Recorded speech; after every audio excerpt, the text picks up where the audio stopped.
thing that comes up when we don't pay attention, and we want to stop it from happening again. We want to find a solution that will work and will stop the violence from erupting again. And the eruptions are always from the Israeli side. There's no question about that, which of course contradicts the narrative. Yeah, it's Hamas started it. Hamas started it all. What is Israel? What is it? Israel has the right to defend itself. What is Israel supposed to do? The United States would do this, and all this. What that point is always like, yeah, and we'd be protesting it here if the United States did that. Well, the thing is, well, let's say if Israel has the right to defend itself, the Palestinians don't. Well, that's what's his name said. Ned Price, is that who he is? The guy who worked for Biden, who couldn't say that. Like, he literally only could say Israel has the right to self-defense. Couldn't say the Palestinians did. Even though, ironically, I mean, you know this much better than I do, like, the people who are occupied, who actually have the right to self-defense, are the Palestinians. Of course. Yeah. Of course, and you know, it's interesting. You touched on something you said earlier that kind of reminded me of something. You said about the land without a people to a people without a land. And, you know, we just saw this massive march of these neo-fascist Israelis with the flags in the old city of Jerusalem, the March of Flags. And, you know, people don't realize the whole issue of Jerusalem, the whole issue of, like, attacking Al-Aqsa Mosque, it's not a question of religion. It's not a question of, like, a religious minority, some extremist religious, you know, it has nothing to do with that. It's a national icon. 1967 war, if you ask any Israeli, the most iconic sentence remembered from that war is when the commander of the Israeli paratroopers took the old city and that part and Al-Aqsa area. He said over the microphone, Harabait B'yadenu, the Temple Mount is in our hands. Ask any kid, that is the one sentence that everybody remembers in the pictures of the soldiers hugging and crying in the Wailing Wall. These are all secular people. They wouldn't know that wall from any other wall. I mean, this was all, of course, staged. But that one sentence, and then the song, which you might, you probably heard about, is, you know, the song, the Jerusalem of Gold, Yerushalayim Shel Zahav. One of the stanzas in that song talks about how the city was empty. The roads were empty. The markets were empty. There was nobody going up to Harabait again, the Temple Mount, to pray. You know, Al-Aqsa has been there for over 1,500 years. God knows how many thousands upon thousands over the years have gone up and continue to go up to pray there. You know, the cities, the markets are filled. And Jez Alliance says nobody drives down from the old city towards towards Jericho and the Dead Sea. What are you talking about? There are millions of people there. But the narrative is so strong, and then she writes this song, and then you've got this iconic sentence that, you know, the Temple Mount is in our hands. And these are all secular people. Naomi Shemer, who wrote that song, was as secular as any Zionist as ever was, and they were all secular, very secular, you know. And they created this sense that Jerusalem and to build a temple back where it belongs, that kind of really represents our return and, you know, our sovereignty and so on. And they want to really destroy, and I went on a tour with a group of settlers. I didn't mean to, but I ended up going on a tour with them at the Al-Aqsa compound. I did that in Spanish, where Franco's buried, by the way. Funny story. Oh, right? I mean, okay. But I mean, it's a magnificent place. I mean, the mosque is magnificent. The golden dome over the Dome of the Rock. Magnificent structures. It's a magnificent, beautiful, and they want to destroy it. And then they stand at some point and they start to pray. I don't know, for whatever. You know, but and people often portray this as kind of a religious crazies, as religious fanatics. This has nothing to do with religion. These are plain Israelis, and they'd be quite happy to follow Naftali Bennett, by the way, the new prime minister, to the point where Al-Aqsa is burned, and then they can build some kind of their own thing there, which they call a temple. So I'm just going to play this clip, which is posted by, If Not Now. Yeah. Let me know if you can hear it. I just realized I may not have done the volume thing. Okay.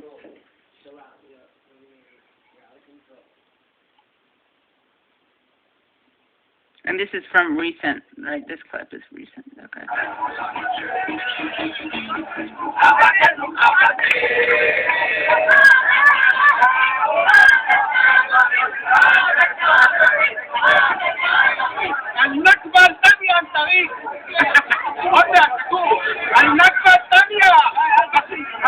The Nakba is we'll get into this more, but basically it's like the ethnic cleansing of the Palestinians that happened at the founding of Israel.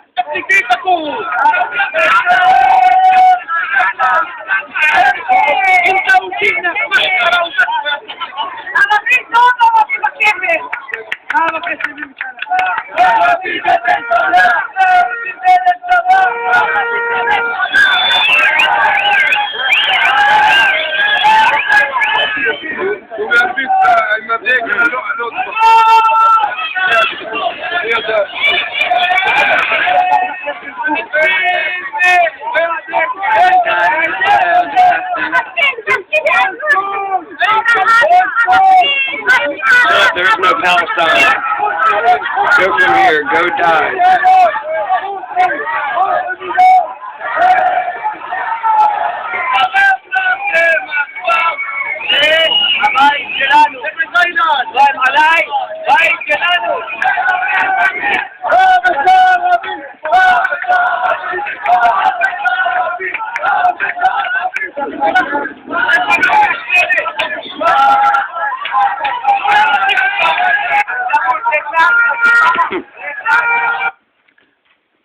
Yeah, that's Israel for you. I mean, it's just so far from, it's just insane that people can see that and then also have Israel has the right to defend itself. Israel, everyone around us wants to kill us. You don't understand because you're not there. I mean, it's just like such. And then what's even worse is when people do talk about, recognize it's an apartheid regime, people do understand that Israel is a violent, racist state. Then you got Bernie Sanders saying we need to tone down the rhetoric. Yeah, a bit of a Shonda there. He gets the Shonda Award, yeah. I mean, are you out of your mind? You want to tone down the rhetoric? We need to raise the rhetoric. We need to be standing on the rooftops and screaming at the top of our lungs. What do you mean we need to tone down the rhetoric? We need to up the rhetoric to a point where people's ears will explode from this. Right, yeah. It's exactly the opposite. I mean, it's almost worse than people who support this madness. It's almost worse because it tones down the people whose hearts are in the right place, but perhaps are not really sure where to stand and how to express it. It's infuriating that that people think like this and say this. I have to admit, I used to be like, let's not alienate, and I think there is a lane there, and I'm not just saying this because as everyone knows, I'm a huge Bernie apologist. I think he was totally wrong to do this, but what's interesting is that I do think that there was a time when, and it's a bit of a political calculation, I'm not sure, but for me, I feel uncomfortable about this, but the fact that an Israeli Jewish human rights organization has said that it's apartheid, it's not like because when they hadn't said it, it wasn't apartheid. But I think that, there are certain people who we can reach in different ways, and now it's just, there has been a sea change, so that is no longer, you can't justify saying, tone it down when someone says it's an apartheid state. In the way that I think maybe at one point I'm being very unclear because this is such a messy subject. And I'm already anticipating getting clipped, but, clipped and called either an anti-Semite or self-loathing but it's like, how do we reach, I guess it is just by being truth tellers. It's just subjective. That's what it is. It is apartheid. So, I mean, it's like, it's the same old story over and over again. It's like people telling Black Americans they have to wait.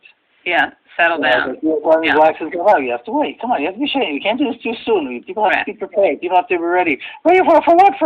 What is this complete, utter nonsense that you have to wait for? Why do you have to wait? What? What is there to wait for? Yeah. Why can't it be right now? Right this moment. It has to end right now. It's already too late. This is true. I believe, when MLK talked about it and said this, the time is now. We're not waiting anymore. There's no more time to be patient. Yeah. There's when you're faced with racism and violence, then there's no room for patience. There's no room for accepting the other perspective.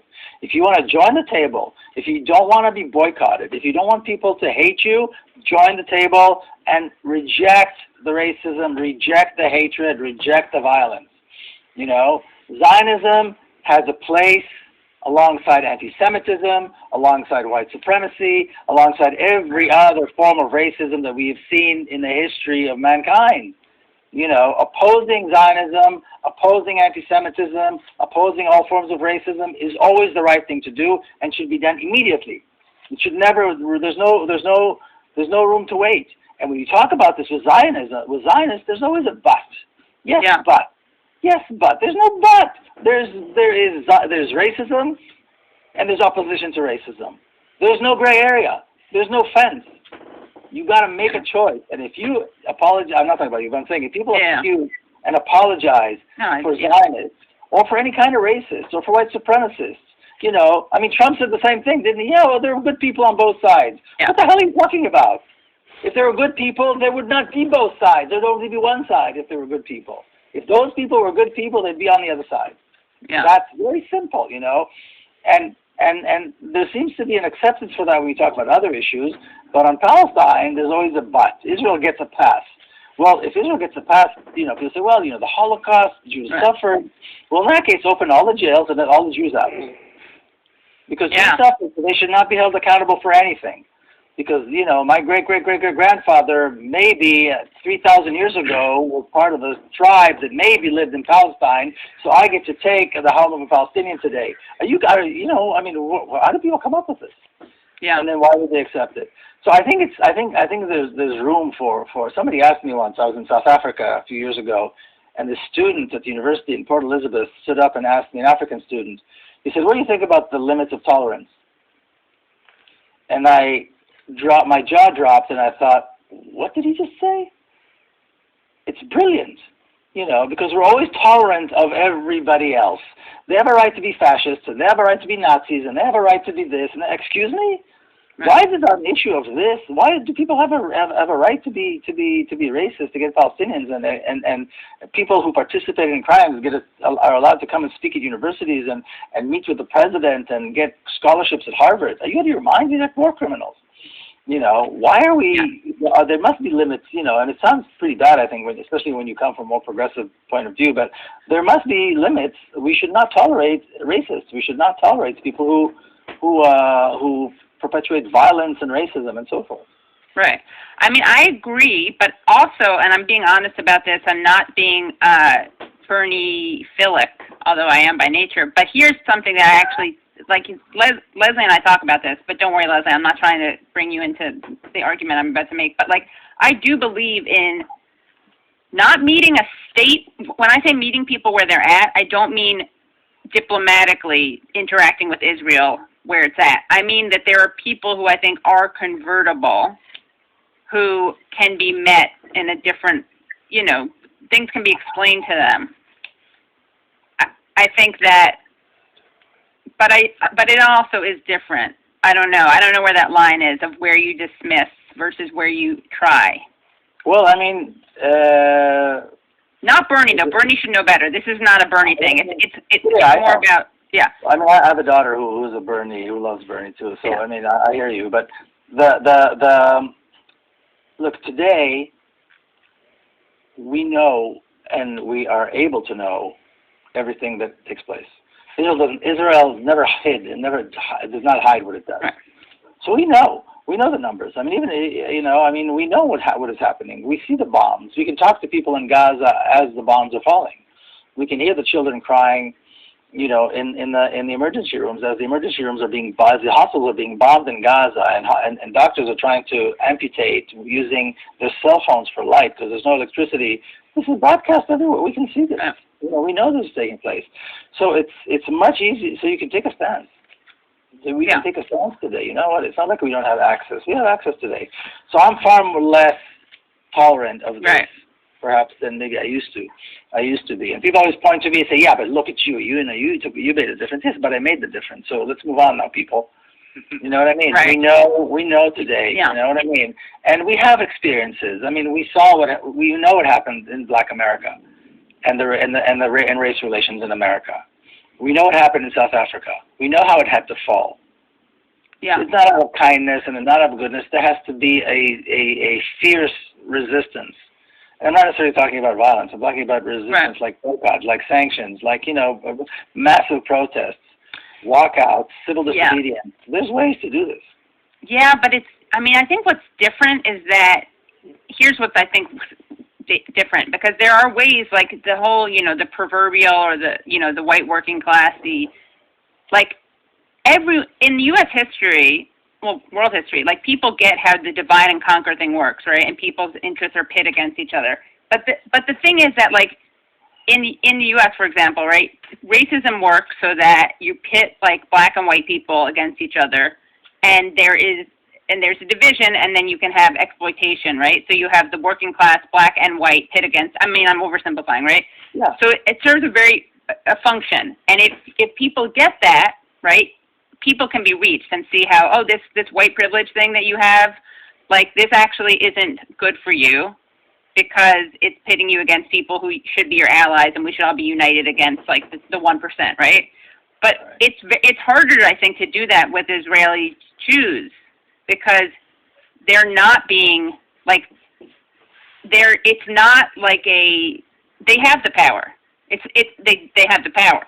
Like, they have legal rights that the other people don't have. So you can't be like, if you guys join together, you'd be able to overcome the 1%. That's right. Yeah. Yeah. Yeah. I mean, you could take segments of Israeli society and say, well, you know what, if you join the Palestinians, Right. But like all the social movements within Israel exclude Palestinians. Right. If they didn't, there could be a change. But that's why you can get a guy like Netanyahu, who destroyed education, healthcare, the economy, public transportation, everything that's good, and still be elected with a huge majority and be the favorite to be prime minister. Yeah. Because that's the strength. That's his strength of creating this sense that he is the only one. And then we can never reach out. We can never trust the Arabs. Yeah.